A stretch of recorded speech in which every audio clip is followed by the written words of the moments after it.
Buccaneers.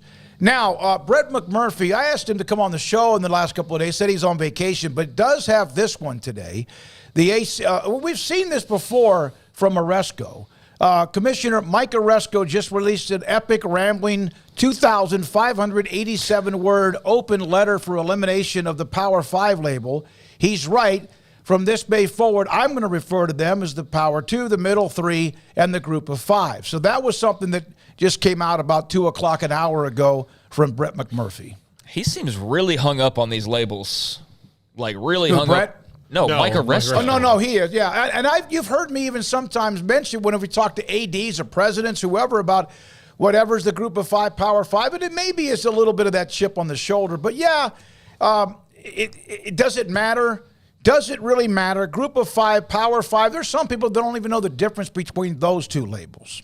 Yeah, I understand it to an extent because he's got to fight for his brand. He's the face and name, at the top of the list of that American Athletic Conference brand, especially now with some of their departures. And I know that we can't sit here and talk about the Big 12 fight for survival and turn around and poo-poo on the AAC for trying to do the same thing, or the PAC for trying to do the same thing, or whoever it is, on any given year. So, I respect that he's doing his job and he's fighting for the American, but did something prompt this? Was this I don't know. Was there a segment on SportsCenter that ticked him off or something? Because it just seems like sort of out of the blue of like, stop with these labels. But yeah, I get it. In fact, when I saw the tweet, Craig, I thought, okay, wait a minute, is this one of those random from a year ago and all of a sudden showed up on my timeline? I just double-checked to make sure. But no, the American posted it an hour ago. So he felt the need to, reiterate what he's basically previously said before about how they shouldn't be, labeled P5, G5, and all of that, and that the P5 has been further eroded. And so it sounds like he's just trying to, as much as he's trying to pick up his brand, he's trying to also drag some others down to them as well, and basically say well, there's just a top 2 and then there's the middle 3, and I guess maybe they're a part of that middle 3. But if people started to adopt that logic, wouldn't that just be the exact same thing we're already doing, except for now they're a little bit higher than they were as a Power 5? Yeah, and I know that he's trying to get the simplest explanation is this is going to be helpful for the marketing and the the image of their league to not be cast down on this other level. And with the 12-team playoff coming up, that's really important that, now that they're going to definitely have a team from those, I'm sorry, Mike Aresco, Group of 5 conferences in the playoff every year. What a jerk. That they, relayer or rename things. But I would caution him. I know that the people who bring you things on planes are all supposed to be called flight attendants now. Right.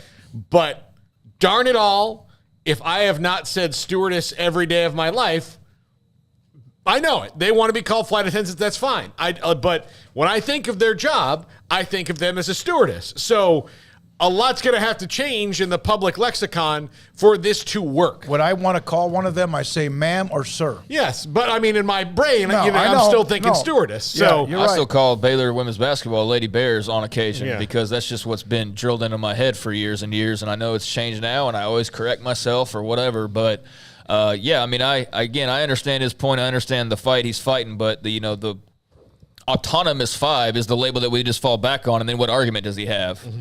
All right, let's not call it the Power 5. Let's call it what Mac Rhodes has always called it, the autonomous 5. Now what's your argument? Because those 5 have autonomy, and that's something that the American Athletic Conference doesn't have, and that's basically what the term was to begin with, but it was just the power part of it. Also, I think because of the revenue there, the highest earning conferences, that came into play as well. But, yeah, the simple solution is to say, all right, it's not the P5, it's the A5, and I don't know how he would argue against that as well, but – there is this weird middle area right now, and there's plenty of people who watch this that aren't Big 12 or Pac-12 fans who are, American Athletic Conference fans. Certainly a bunch of them coming from the American Athletic Conference, and they've had some huge moments and had some great teams and done some cool things. But, it just seems very random to just put that out there today. So I'm wondering what the reasoning was behind that, other than just he's being swallowed up by the fears of what's coming down the pipeline and their place in all of it. And that's understandable because even the people who are the A5s, at least 3 of those groups are certainly not feeling totally 100% on board with the direction of everything and their futures as well. I mean, they feel probably better than he does, but there's still plenty of questions out there for them too.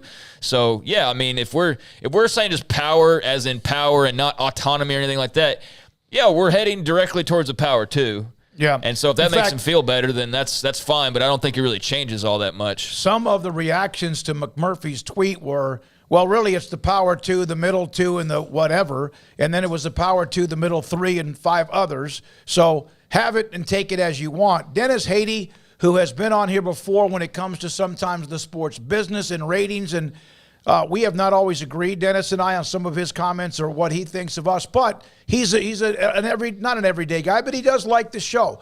The people that ESPN may be worried about when it comes to optics are the employees that are not being cut, but are the employees who are forgoing bonuses and raises to stay with them. Internal morale is important to organizations, and that makes a great deal of sense, Dennis, what you put in the chat room. Thank you for doing that.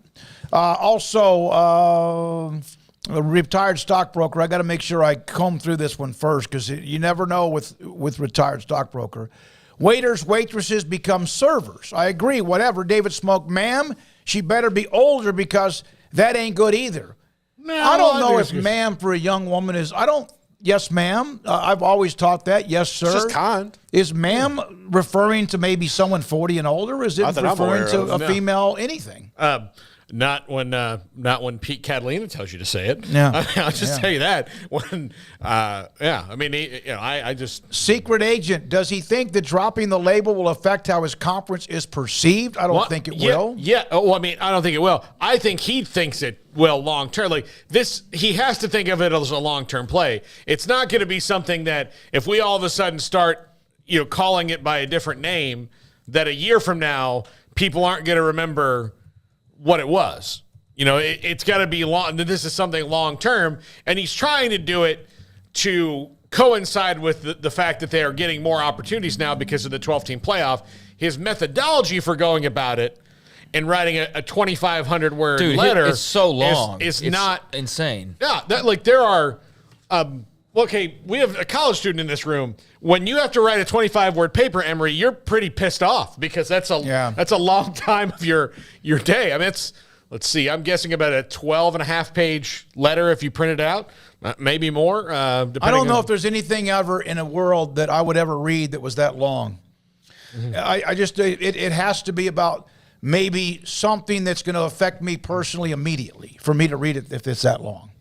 You don't read a book or anything? No, I read a book. I'm talking about I take my time reading a book over time. But I mean, it's just that it's just so long, and it's just about something that I don't know that many people really care about to be that long. But I mean, he completely challenges the label of Power 5. He challenges the autonomy and what that really means and whether it's relevant. And I mean, he goes all in on the label, and it should be done away with, basically, in his eyes, and how damaging it is. And, I mean, you can't say that Mike Aresco's not fighting the good fight for his teams. He certainly is. But, my gosh, like, what spurned that? That's what I wonder more than anything. Is, like, what made him sit down and go, I'm not just going to hammer out a statement here. I'm going to write 2,500 words on the label autonomy and why it's damaging and all of these different things. But yeah, I mean, he goes in depth on it and has numbers and all. It's like a paper. It's like a college paper. Yeah, like an essay or something. Yeah, and so a thesis. I'm not sure really though what it changes, but I guess it's got us talking a little bit about it. Otherwise, we wouldn't be talking about Mike Aresco or the American probably right at this very moment. And I'm sure there's people, colleagues of his or others in college athletics that have gotten a hold of it, and maybe it like rewires their brains towards that, elimination of that label. But yeah. Well, Justin R., I think he's trying to position the conference in the 2030s when the ACC's grant of right is up and we'll get another division of college football. ESPN created the P5 label. There you go. And yeah, that's quite possible. I mean, he's clearly got a reason for it. You don't just sit down and write 2,500 words on why you hate the P5 label if you don't have a reason for it. That's why I keep saying, I just wonder what spurned it, but it could very well be him looking down the lay of the land and, when else are you going to say, why not say it right now, and get, the wheels rolling on what position you want to be in moving forward. So, yeah, good for him. I mean, like I said, he's clearly fighting the good fight and has a lot of passion towards the subject, and we'll see if it makes a bit of difference in terms of how things are covered. But I think that starts at the top with, the carriers of college football. And they're, ESPN in particular, the one that's really driven home that Power 5, label for teams. Yeah, they carry the American, and they carry like Mountain West or whatever else. So you would think that maybe they'd be the good ears to talk into that will help you with that by not using that phrase anymore, and that could probably go a long way. Cleolani